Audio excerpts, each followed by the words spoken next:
Alhamdulillah, nahmaduhu wa nasta'inuhu wa nastaghfiruh wa na'udzu billahi min shururi anfusina wa min sayyiati a'malina. Man yahdihillahu fala mudilla lahu wa man yudlil fala hadiya lahu. Ashhadu an la ilaha illallah wahdahu la syarika lahu wa ashhadu anna Muhammadan abduhu wa rasuluhu sallallahu alaihi wa ala alihi wa sahbihi wa sallama tasliman katsira. Qala Allah ta'ala fi kitabihil karim, ya ayyuhalladzina amanu taqullaha haqqa tuqatih wa la tamutunna illa wa antum muslimun. Amma ba'du. Alhamdulillah, ma'asyiral muslimin jamaah rahimani wa rahimakumullah. Tidak lupa pertama-tama kita panjatkan puji syukur kita kepada Allah Subhanahu wa taala atas limpahan nikmat dan taufik yang Allah taala berikan kepada kita semua, yang terus-menerus Allah berikan sehingga pada malam hari ini ya. Pada malam hari ini kita bisa kembali berkumpul di masjid yang kita harapkan perkumpulan kita ini diberkahi oleh Allah Ta'ala, dirahmati oleh Allah Ta'ala. Kita berkumpul dalam rangka untuk beribadah kepada Allah Subhanahu wa Ta'ala, yaitu dengan kita menuntut ilmu. Karena memang para ulama telah menjelaskan kepada kita bahwasanya talabul ilmi, menuntut ilmu adalah merupakan salah satu ibadah kita kepada Allah Subhanahu wa taala. Sehingga dengan kita datang ke majelis ilmu, ya maka insyaallah dengan niat yang ikhlas kita akan mendapatkan pahala dari kedatangan kita tersebut di majelis ilmu tersebut. Maka mudah-mudahan Allah Subhanahu wa taala memberikan kepada kita taufik untuk kita bisa mengikhlaskan niat di dalam menuntut ilmu, yaitu dengan kita benar-benar mengharapkan ridhonya Allah Subhanahu wa taala. Kita meniatkan diri kita untuk dalam menuntut ilmu ini agar kita bisa menghilangkan kebodohan dari diri kita, juga menghilangkan kebodohan dari orang lain, yaitu ketika kita mengajarkan ilmu yang telah kita pelajari. Dan juga kita niatkan dalam kita menuntut ilmu agar ilmu tersebut kita amalkan. Jadi bukan hanya sekedar sebagai pengetahuan saja ya. Bukan hanya sekedar sebagai wawasan pengetahuan, akan tetapi betul-betul kita berusaha mempelajari ilmu ini dengan niat akan saya amalkan ya. Yang mana mengamalkan ilmu ini beraneka ragam bentuknya ya. Ada yang berupa keyakinan tatkala ilmu tersebut terkait dengan masalah-masalah akidah, maka pengamalannya adalah dengan kita meyakininya, seperti yang telah kita pelajari selama ini, yaitu tentang pembahasan masalah akidah. Maka kita berusaha untuk memiliki keyakinan sesuai dengan apa yang ditunjukkan oleh Al-Quran dan hadis-hadis Rasulullah sallallahu alaihi wasallam. Nah, ma'asyiral muslimin rahimani wa rahimakumullah, pada malam hari ini kita akan melanjutkan kembali pembacaan kitab Aqidah Tauhid yang ditulis oleh Syekh Shalih bin Fauzan Al-Fauzan hafizahullah taala, di mana pembahasan kita dalam poin yang kelima tentang nawaqidus syahadatain, pembatal-pembatal dua kalimat syahadat, yang mana muqaddimah ataupun pendahuluan tentang masalah ini sudah kita baca kemarin ya. Yang mana pembatal Islam itu atau pembatal dua kalimat syahadat itu tidak lain adalah pembatal Islam itu sendiri. Apabila dilakukan oleh seseorang yang sudah masuk Islam, bisa menyebabkan dia batal syahadatnya, artinya keluar dari Islam. Dan Syekh juga telah menjelaskan bahwasanya pembatal Islam ini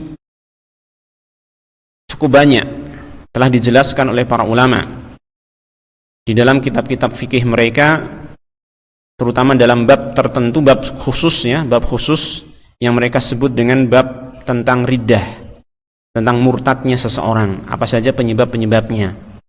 Bahkan disebutkan bahwasanya sebagian ulama ada yang menyebutkan saking banyaknya ya penyebab seseorang keluar dari Islam itu, ada yang sampai menyebutkannya sampai 400-an perkara yang bisa menyebabkan seseorang keluar dari Islam ya.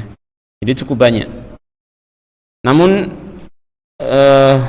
di antara yang banyak tersebut, yang paling penting yang menjadi sebab-sebab yang pokok adalah yang disebutkan oleh Syekh Muhammad bin Abdul Wahhab rahimahullah taala dalam risalahnya Nawaqidul Islam, yang di sini beliau Syekh Shalih Al-Fauzan menukilkan 10 hal tersebut. Dan yang pertama, ini sudah kita baca juga, yaitu tentang kesyirikan. Di antara pembatal Islam, dan ini yang menjadi pokok ya, pokok dari pembatal Islam, pembatal 2 kalimat syahadat adalah syirik di dalam beribadah kepada Allah Subhanahu wa taala. Ya. Berbuat syirik yaitu menyekutukan Allah Tabaraka wa taala dalam ibadah kita kepadanya. Perlu kita ketahui ma'asyiral muslimin rahimani wa rahimakumullah, dan ini sudah saya singgung kemarin, bahwasanya kesyirikan itu sebenarnya ada 2 macam ya. Ada syirik yang dikategorikan sebagai syirik besar, ada syirik yang dikategorikan sebagai syirik kecil. Maka yang termasuk pembatal keislaman atau pembatal 2 kalimat syahadat adalah syirik yang besar ya. Dan di sini saya sudah tuliskan sedikit coret-coret ya seperti biasa tentang 2 macam syirik ini ya. Syirik ada 2 macam. Yang pertama adalah syirik besar, yang ini dosa syirik yang bisa mengeluarkan dari Islam ya. Dosa syirik yang mengeluarkan dari Islam, membatalkan 2 kalimat syahadat. Dan yang kedua adalah syirik kecil, dosa-dosa yang disebut sebagai kesyirikan namun tidak mengeluarkan dari Islam. Ini terkadang ada dalam dalil disebutkan satu dosa yang itu merupakan kesyirikan tapi ternyata dia tidak mengeluarkan dari Islam. Seperti contohnya bersumpah dengan selain nama Allah Tabaraka wa taala.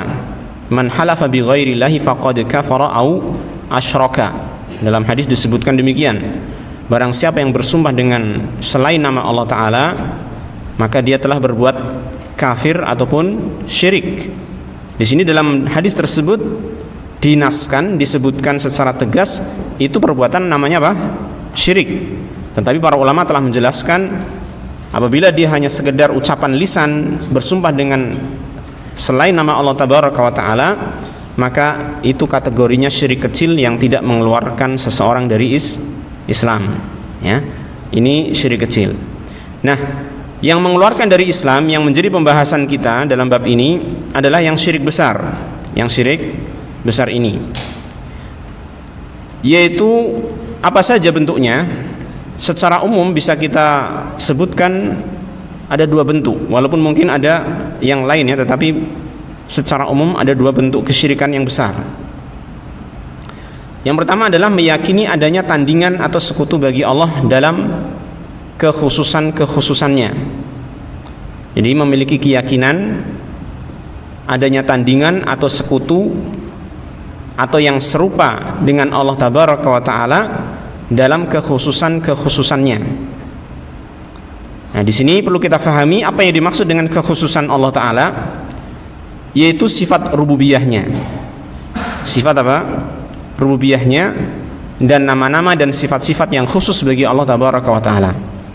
Maka kalau ada orang yang meyakini ada selain Allah taala yang memiliki sifat rububiyah atau memiliki nama ataupun sifat yang khusus bagi Allah Tabaraka wa taala, dia meyakini demikian, maka dia jatuh pada syirik yang besar. Walaupun ini kalau kita teliti di kalangan kaum muslimin tentunya bisa kita katakan tidak ada. Karena ini sudah perkara yang fitrah, Allah Ta'ala menanamkan hal tersebut dalam jiwa manusia, mengakui bahwasanya penguasa seluruhnya adalah Allah Ta'ala, yang memiliki rububiyah hanyalah Allah Tabaraka wa Ta'ala. Tetapi ada saja Ada saja orang yang menyimpang dalam hal ini.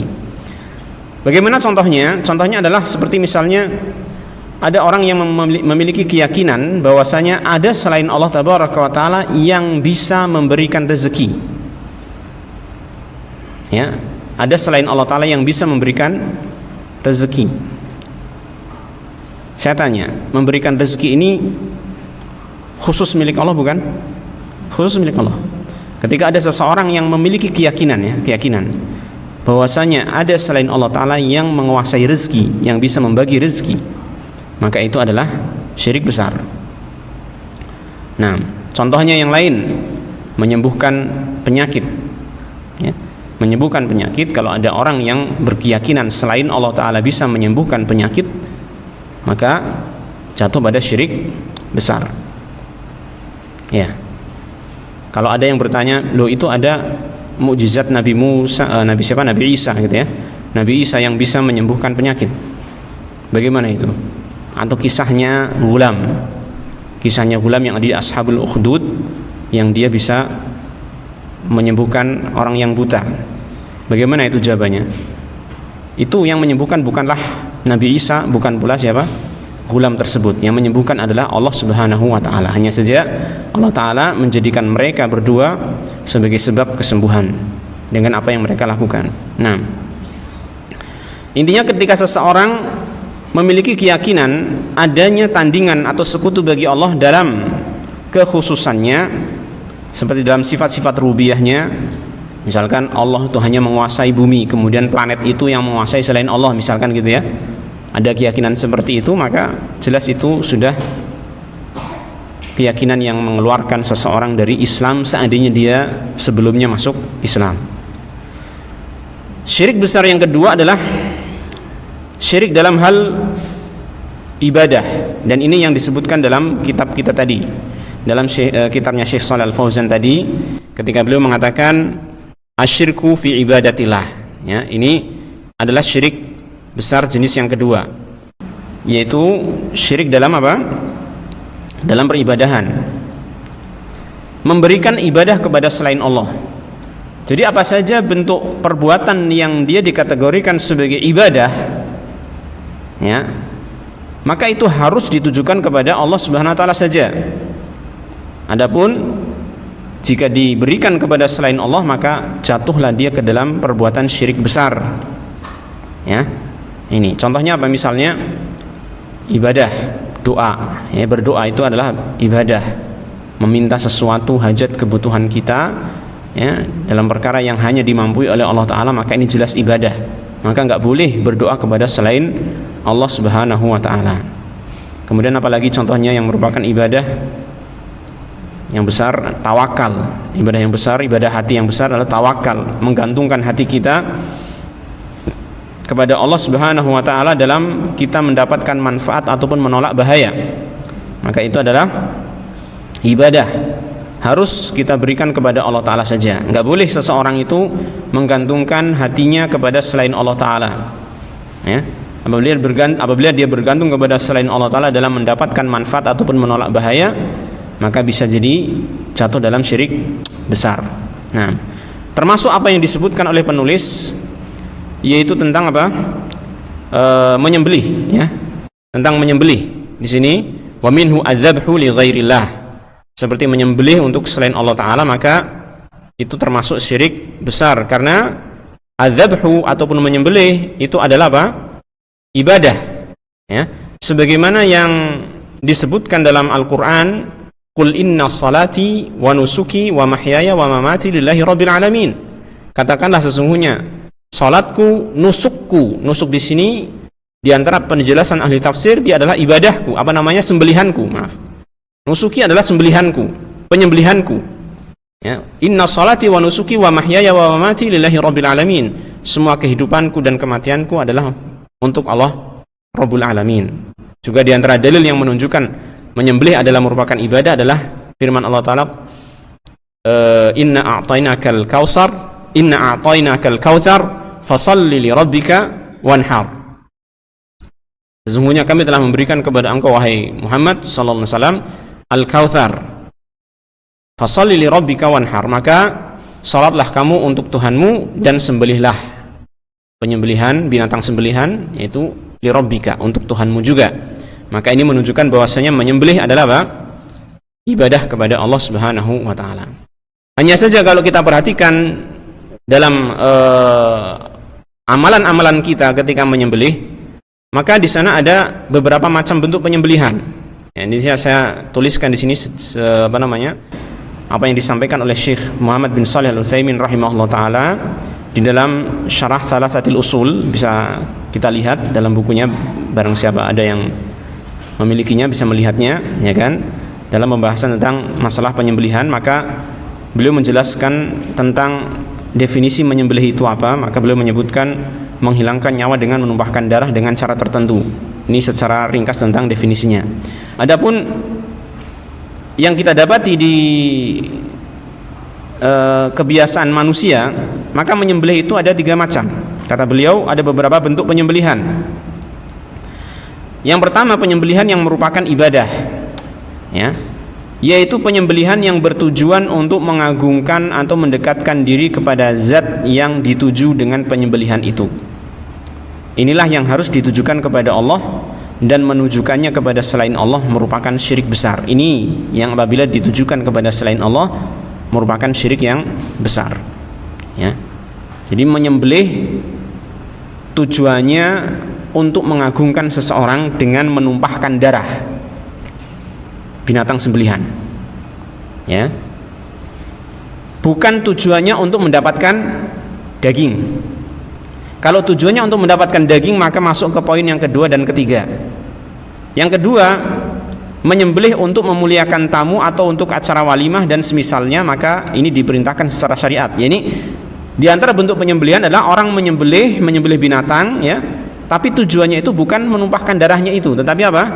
Daging yang diperoleh untuk dia gunakan, untuk dia berikan kepada tamu yang dia muliakan, baik tamu yang datang di waktu-waktu bebas ataupun tamu yang datang di waktu acara walimah, ya kan? Maka yang seperti ini termasuk perkara yang disyariatkan. Kenapa? Karena Rasulullah SAW itu memerintahkan kita untuk memuliakan tamu, ya kan? Man kana yu'minu billahi wal yawmil akhir fal yukrim dhaifahu. Barang siapa yang beriman kepada Allah dan hari akhir, maka hendaknya dia memuliakan tamunya. Di antaranya adalah dengan menyembelih binatang untuk hidangkan dagingnya kepada tamu tersebut, seperti yang dilakukan oleh Nabi Ibrahim alaihi salatu wassalam tatkala kedatangan tamu asing yang dia mengira awalnya sebagai manusia, ternyata dia adalah malaikat, ya kan? Baik. Demikian pula sembelihan yang dilakukan untuk sebagai jamuan ketika walimah, seperti yang disabdakan oleh Rasulullah SAW, aulim walau bisyah, buatlah walimah walaupun hanya dengan seekor kambing. Untuk apa disembelih? Untuk dihidangkan di jamuan walimah. Maka itu tidak mengapa. Walaupun ketika ditanya, kamu menyembelih untuk siapa? Untuk tamu itu. Untuk siapa? Untuk tamu. Ini menyembelih untuk tamu. Untuk selain Allah bukan? Selain Allah kan? Iya. Tetapi karena maksudnya bukan untuk mengagungkan orang tadi, maksudnya bukan untuk merendahkan diri kita kepadanya, untuk mendekatkan diri kita kepadanya, maka itu bukan termasuk ibadah kepada tamu, ya, dan itu boleh. Nah, dan yang ketiga adalah apa? Menyembelih untuk dinikmati dagingnya. Kita sembelih untuk kita makan sendiri atau untuk diperjualbelikan, maka ini hukumnya mubah. Ini hukumnya mubah. Sebenarnya nomor 2 dan 3 ini mirip, ya, hanya saja dibedakan oleh Syekh Al-Utsaimin rahimahullah taala karena yang ketiga ini masih dalam hukum mubah, sedangkan yang kedua ini ada perintah dari syariat untuk kita laksanakan sebagai bentuk pemuliaan kepada tamu, ya kan? Ini. Nah, ma'asyiral muslimin rahimani wa rahimakumullah, kalau kita cermati perbedaan antara penyembelihan yang merupakan ibadah dan penyembelihan yang bukan merupakan ibadah yang boleh diberikan kepada selain Allah, bedanya di mana? Bedanya adalah yang kita yang dijadikan sebagai inti dalam menyembelih itu apanya? Itu. Kalau yang menjadi tujuannya adalah mengambil daging untuk kita manfaatkan baik untuk diri ataupun diperjualbelikan atau untuk tamu, maka itu bukan penyembelihan yang bersifat ibadah. Jelas? Tapi kalau yang dijadikan pokok permasalahannya adalah menumpahkan darahnya, ya kan? Menumpahkan darahnya, maka itu yang merupakan apa? Ibadah, ya kan? Sehingga kalau kita lihat, kita cermati di dalam penyembelihan yang merupakan ibadah yang itu disyariatkan dalam agama kita, apa saja contohnya? Udhiyah, penyembelihan korban, aqiqah, kemudian hadiyu, terus apa lagi? Satu lagi tuh lupa saya. Ya, pokoknya diantaranya itu ya, menyembelih kurban, kemudian aqiqah, kemudian hadiyu. Hadiyu itu binatang sembelihan yang dibawa, yang disembelih di tanah suci Mekah sana. Maka penyembelihan ini yang menjadi pokoknya adalah penumpahan darahnya, sedangkan daging itu mengikuti. Ya, daging itu mengikuti. Artinya kalau ada daging, maka dagingnya itu dimanfaatkan dan dibagi-bagikan kepada orang lain, atau kita makan sendiri juga boleh. Tapi yang menjadi pokok dalam perbuatan menyembelihnya adalah apa? Menumpahkan darahnya. Sehingga yang namanya ibadah korban, ya, walaupun segede apapun korbannya, kalau menumpahkan darahnya itu sebelum sholat Id, maka tidak sah, walaupun dibagi setelah sholat Id, karena yang menjadi pokoknya itu apa? Menumpahkan darahnya, kan gitu ya. Dan nggak boleh namanya korban itu saya beli daging aja lah, yang penting kan ini korban kan untuk dibagi-bagi ke orang, yang penting kan kita apa namanya, dapat daging. Saya beli daging yang banyak saja lah di pasar, biar nggak usah repot-repot nyembelih, kena darah macam-macam gitu ya. Maka ini nggak sah sebagai korban, karena yang menjadi intinya adalah apa? Menumpahkan darahnya itu ya. Beda dengan yang poin yang kedua dan ketiga, meskipun kita nggak menyembelih, tinggal beli saja di pasar, bisa ya nggak? Untuk walimah nggak usah menyembelih, nggak apa-apa. Untuk memuliakan tamu nggak usah menyembelih juga nggak apa-apa. Kita mau makan daging nggak usah nyembelih, kita beli juga bisa, kan itu kan? Karena yang menjadi intinya bukan menyembelihnya itu. Menyembelihnya itu sebagai sarana untuk mendapatkan daging. Tapi kalau ini penyembelihan yang merupakan ibadah, itu yang menjadi pokoknya, menumpahkan darahnya itu. Sedangkan daging mengikuti. Ini perbedaan antara menyembelih yang merupakan ibadah dan yang bukan merupakan ibadah. Maka kita bisa menilai ini sekarang. Ketika ada perbuatan-perbuatan menyembelih yang ditujukan kepada selain Allah, misalkan ada orang yang mau mengadakan walimah, hajatan, dia menyembelih ya, tapi ternyata menyembelihnya itu untuk dipersembahkan kepada danyang atau yang bau rekso, tempat tertentu, karena dia khawatir kalau tidak melakukan hal itu akan terjadi bencana misalkan. Walaupun nanti dagingnya itu juga dihidangkan ke tamu di walimahnya, hajatnya, tapi ketika dia menyembelihnya itu pertama kali menyembelih, dia itu niatnya seperti itu, kira-kira yang mana ini? Jatuh yang mana ini? Syirik besar. Ya, syirik besar. Walaupun nanti apa? Jatuhnya daging itu dihidangkan kepada masyarakat, kepada tamu-tamu undangan. Tetapi ketika menyembelihnya itu tujuannya adalah untuk apa tadi? Dipersembahkan kepada sesuatu yang gaib seperti jin dan lain sebagainya, karena khawatir adanya bencana, maka ini merupakan syirik yang besar. Termasuk mungkin yang dilaksanakan di pantai selatan ya, setiap kali 1 Muharram ada penyembelihan, ya kan? Kemudian dilarung apa namanya, kepala binatang sembelihan tersebut, walaupun itu nanti dagingnya dimakan oleh masyarakat, tetapi menjadi pokok adalah apa di sini? Penyembelihannya, ya kan? Yang itu ditujukan kepada selain Allah Subhanahu wa taala, maka itu termasuk syirik yang besar.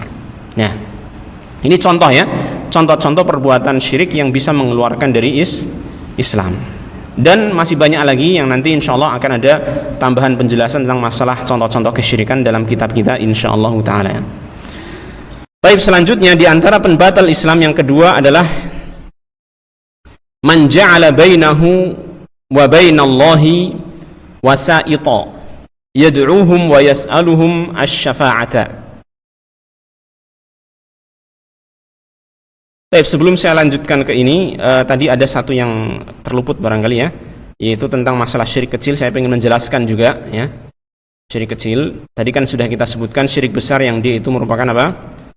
Pembatal keislaman. Maka untuk melengkapi, maka syirik kecil ya. Bentuk syirik yang kedua, macam syirik yang kedua adalah syirik kecil. Dia adalah dosa-dosa yang disebut sebagai syirik namun tidak mengeluarkan dari Islam. Dan ini ternyata juga banyak. Ya. Dan para ulama mengatakan, walaupun ini diistilahkan sebagai syirik kecil, maka ini sebenarnya bukan perkara yang remeh. Karena kecilnya ini jika dibandingkan dengan apa? Syirik besar. Itu saja. Tapi hakikatnya dia adalah termasuk dosa yang sangat besar. Karena sebagian ulama malah mengatakan syirik kecil ini walaupun dia dikatakan kecil, dia masuk dalam firman Allah Ta'ala, innallaha la yaghfiru ayyushraka bihi. Allah tidak mengampuni dosa syirik. Sehingga dosa syirik ini, syirik kecil ini apabila termasuk dalam keumuman ayat tadi, maka dia tidak akan diampuni oleh Allah Ta'ala. Ya, artinya apa? Akan menuntut dia untuk disiksa di akhirat nanti, ya. Beda dengan dosa besar yang bisa diampuni oleh Allah Tabaraka wa Ta'ala dengan sebab-sebab yang lain. Ya, maka ini kata para ulama, syirik kecil walaupun dikatakan kecil, maka dia adalah dosa besar yang paling besar. Dosa besar yang paling besar. Walaupun demikian, maka dia tidak mengeluarkan dari Islam. Nah, di antara bentuk syirik kecil ada yang dia itu merupakan sarana-sarana menuju syirik besar. Perkara-perkara yang merupakan sarana menuju syirik besar. Contohnya adalah seperti tamimah, jimat, penggunaan apa? Jimat. Seseorang yang menggunakan jimat, ya, maka para ulama menjelaskan hukumnya adalah syirik kecil. Penggunaan jimat itu syirik kecil. Tentunya tatkala orang yang menggunakan jimat itu mengakui bahwasanya yang memberikan manfaat dan menolak bahaya hanyalah Allah Ta'ala, sedangkan jimat itu hanya sebagai sebab. Dan ini yang seringnya demikian, betul tidak? Ya enggak? Jimat, kemudian penglaris dan lain sebagainya yang digunakan oleh kaum muslimin, biasanya mereka memiliki keyakinan bagaimana? Yang melindungi mereka adalah Allah, yang memberikan rezeki adalah Allah Ta'ala. Adapun jimat dan penglaris ini hanyalah sebagai sebab. Kan gitu ya. Maka ini merupakan syirik kecil. Ini merupakan syirik kecil. Kenapa demikian? Karena mereka masih memiliki keyakinan yang benar terkait dengan masalah apa? Yang memberikan manfaat dan madarat hanyalah Allah, yang memberikan rezeki hanyalah Allah Subhanahu wa Ta'ala. Hanya saja mereka salah, ya, dalam masalah sebab-sebab yang mereka gunakan, di mana jimat ataupun penglaris dan yang semisalnya itu tidak Allah jadikan sebagai sebab untuk keselamatan ataupun untuk penglaris, tapi kok mereka malah menjadikannya sebagai sebab. Maka seakan-akan mereka menjadi tandingan bagi Allah Ta'ala dalam membuat sebab. Sehingga para ulama mengatakan ini merupakan kesyirikan, ya, menjadi tandingan bagi Allah dalam membuat apa? Sebab. Walaupun masih meyakini segala sesuatu yang menguasai hanyalah Allah, tapi dia telah terjatuh dalam kesyirikan, maka syiriknya adalah syirik yang kecil. Dan ini merupakan sarana menuju syirik besar. Kenapa demikian? Karena ketika seseorang awal mulanya mengatakan ini sebagai sebab saja, lama-kelamaan dia akan bersandar, bergantung kepada jimat. Bisa tawakal kepada jimat itu sendiri, ya kan? Menggantungkan urusannya kepada jimat, ya. Bahkan bisa mengarah kepada sesuatu yang merupakan syirik besar, yaitu meyakini bahwasanya yang melindungi adalah jimat ini. Kalau bukan karena jimat ini, saya nggak akan selamat loh, lihat. Ya kan? Seakan-akan dia meyakini apa? Yang menyelamatkan hanyalah jimat tersebut, bukan Allah Subhanahu wa Ta'ala. Taib. Ini salah satu bentuk syirik kecil, yaitu sarana-sarana yang menuju syirik besar. Sarana-sarana yang bisa mengarahkan kepada syirik besar, maka itu bisa termasuk syirik kecil. Kemudian di antara syirik kecil juga adalah ucapan lisan yang mengandung unsur penyamaan Allah dengan makhluk. Tentunya jika tidak disertai dengan keyakinan. Seperti contohnya misalkan seseorang mengatakan seperti yang disebutkan dalam hadis, ucapan seseorang Masya Allahu wa syi'ta, semua ini atas kehendak Allah dan kehendak kamu. Semua ini atas kehendak Allah dan kehendak kamu. Jadi ketika seseorang mendapatkan sesuatu kebaikan misalnya, kemudian dia mengatakan ini semua adalah atas kehendak Allah dan kehendak kamu, ya, semua ini adalah atas pertolongan Allah dan pertolongan kamu. Ini kira-kira syiriknya di mana coba? Kira-kira syiriknya di mana?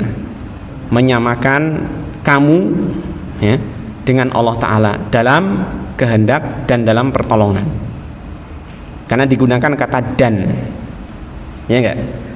Ini atas pertolongan Allah dan pertolonganmu, seakan-akan Allah dan kamu bekerja sama bersama-sama memberikan pertolongan setara, gitu kan? Maka ini secara lisan merupakan kesyirikan. Walaupun tentunya orang yang mengucapkan itu tentunya tidak meyakini kamu yang diajak bicara itu sama dengan Allah, ya kan? Nggak mungkin orang meyakini seperti itu kan? Maka ini dikatakan oleh para ulama, dia termasuk apa? Syirik kecil, termasuk syirik kecil, ya.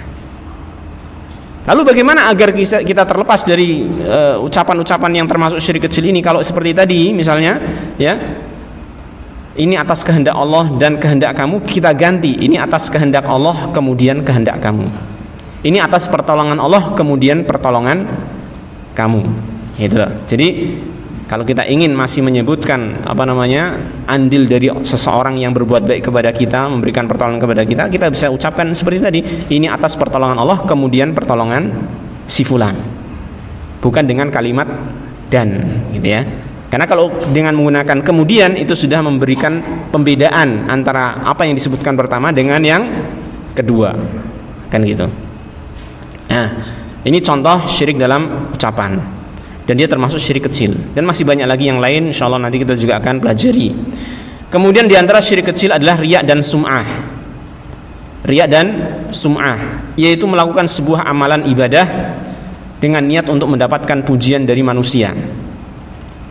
Dia memperlihatkannya kepada orang lain agar dipuji, namanya riya. Atau dia memperdengarkan ibadahnya kepada orang lain agar dipuji, ini namanya sum'ah. Perbedaannya di mana? Dalam bentuk ibadahnya itu dilihat atau didengar. Kalau dilihat maka dia riya, kalau didengar maka dia sum'ah. Tapi hakikatnya sama, yaitu apa? Menampakkannya untuk dipuji oleh manusia. Maka ini termasuk syirik kecil. Nah, ini semua seandainya dilakukan oleh seseorang, maka itu sudah berbahaya sekali. Namun walaupun berbahaya tapi tidak mengeluarkan dari Islam. Jelas ya? Ini tentang syirik kecil. Kemudian kita kembali kepada habis waktunya.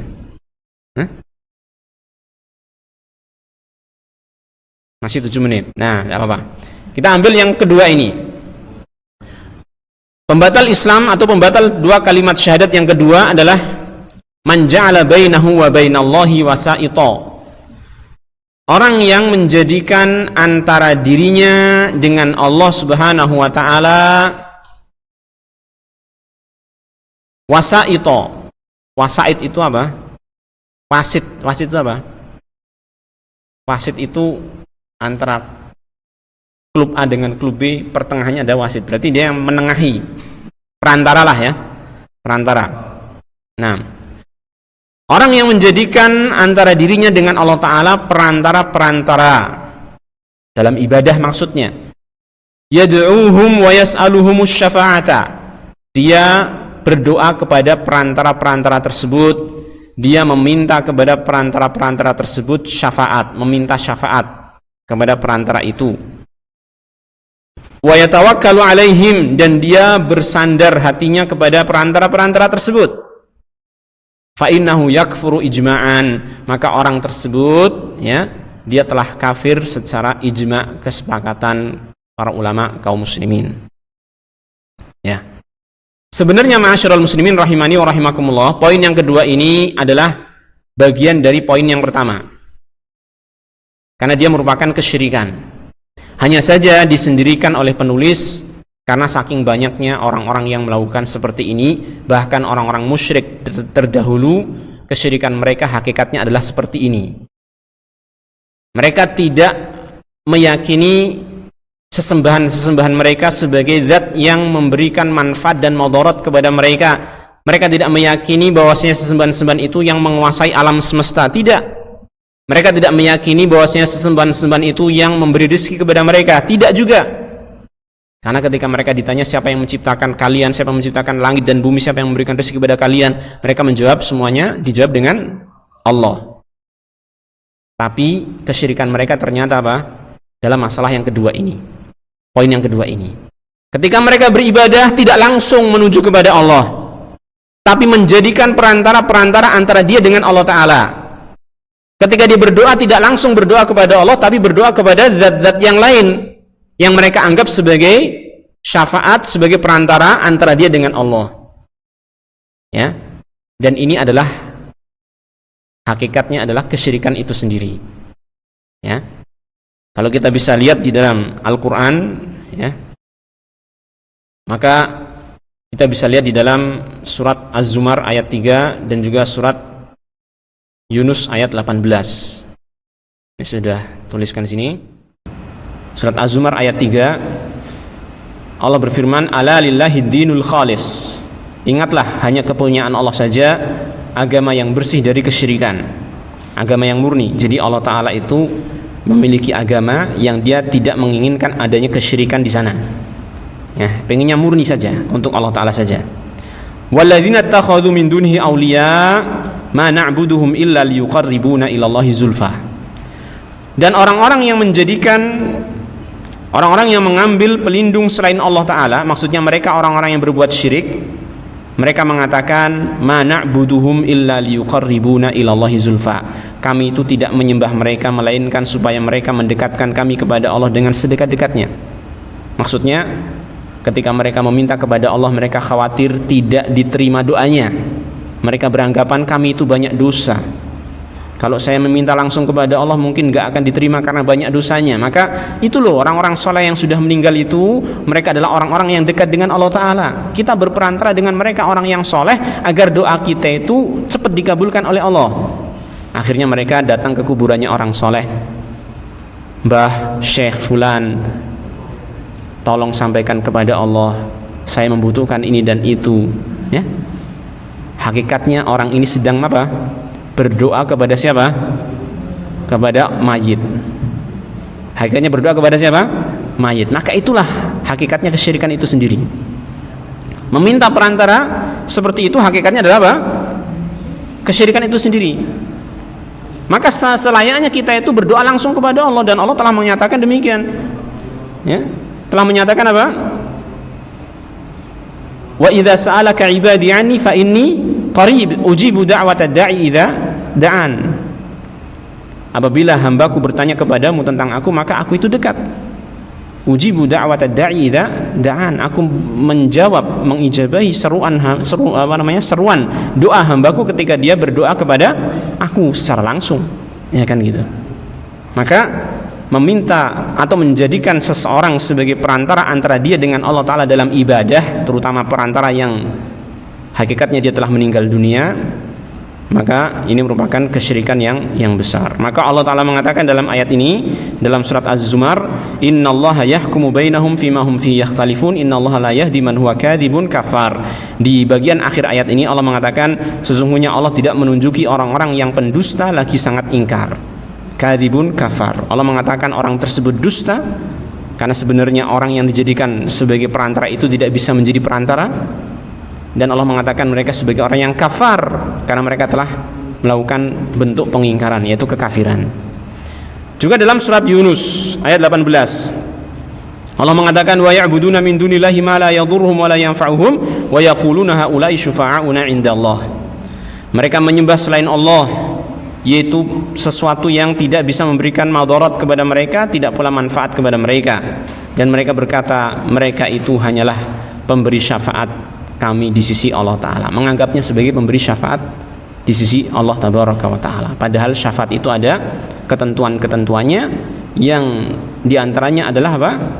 Hendaknya orang yang akan diberikan syafaat dia adalah orang yang ikhlas kepada Allah, tidak berbuat syirik. Sedangkan ini hakikatnya adalah kesyirikan. Nah, maka ketika seseorang beribadah kepada Allah Ta'ala, maka tidak boleh dia menjadikan perantara-perantara antara dia dengan Allah Subhanahu wa Ta'ala. Dia beribadah langsung kepada Allah Subhanahu wa Ta'ala. Adapun bertawassul ya dengan doanya orang yang masih hidup, maka itu dibolehkan.